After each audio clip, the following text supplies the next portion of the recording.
So now he wants to cover Harris's, because Harris wants to challenge this. Right. Yeah. So Harris, he's standing against what, like 200 years of Hume wrote of Hume and yeah. of those people that came about and wiped philosophy and theology off the map. So I remember Hume's. I remember Hume's the date of his death, or at least the year of his death, because it's famous 1776. Oh, that might something else might have happened. Around. Yeah. Interesting. So Harris he's gonna actually complain about our hero of Hume. So Sam Harris says that that he insists that notions that we ought to do or value can be justified only in terms of other oughts, never in terms of facts about the way the world is. After all, in a world of physics and chemistry, how could things like moral obligations or values really exist? How could it be objectively true, for instance, that we ought to be kind to children? So Harris' complaint is that modern-day moral skeptics merely defer to Hume's authority. So, Hume said this, and he goes, "Well, why are we going based off Hume?"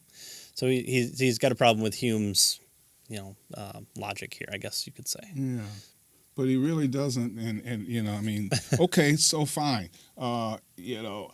You are deferring to Hume. Therefore you're wrong. Right. What kind of argument is that? Yeah. Right? We defer to the Bible. Therefore you're wrong. I mean, they wouldn't take that type of argumentation. So he's saying, why should he?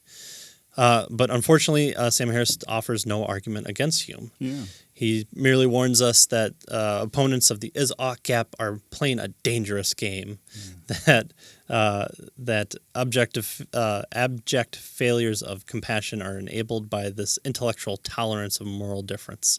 Apparently, tolerance of moral difference is going too far. Why is that the case? Well, he doesn't really come up with anything. He doesn't. So in order to have a good argument, you have to have a conclusion, right? And his conclusion is Hume is wrong, or the is-ought gap or fallacy is wrong. Right. And then you have to have some reasons to believe that conclusion is true. And he really doesn't give us good reasons here, right? He says you shouldn't appeal to authority. Okay, fine, great, sure. But then also people who want to be grounded in what Hume was talking about are playing this dangerous game of throwing out any moral claims of why murder is wrong.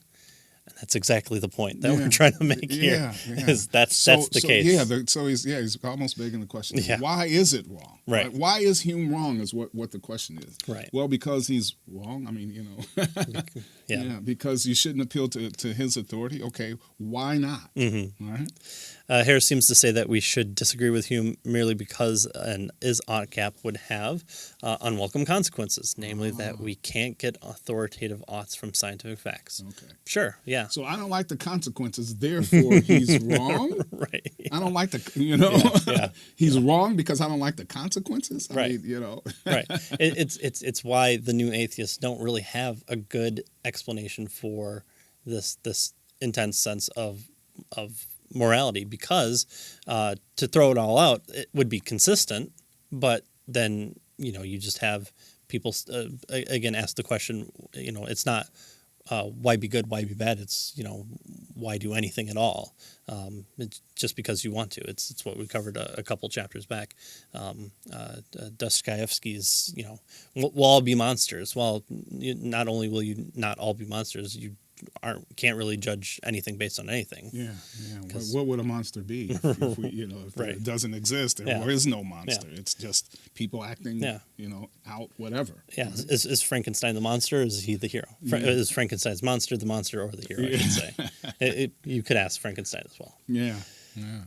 Harris doesn't give an argument against Hume, neither has he given us reason to think that science could underwrite morality by deriving oughts from physical facts about brain states, or by well-being, or by whatever other source that we're trying to derive them from. Yeah. He wants to measure this well-beingness, but it seems like we have a problem there. He almost does exactly what Hume says we do with regard to ethics. He doesn't like it, right? He doesn't. He doesn't feel good about it, It's the ick factor, and therefore it's got to be something wrong with it. Right.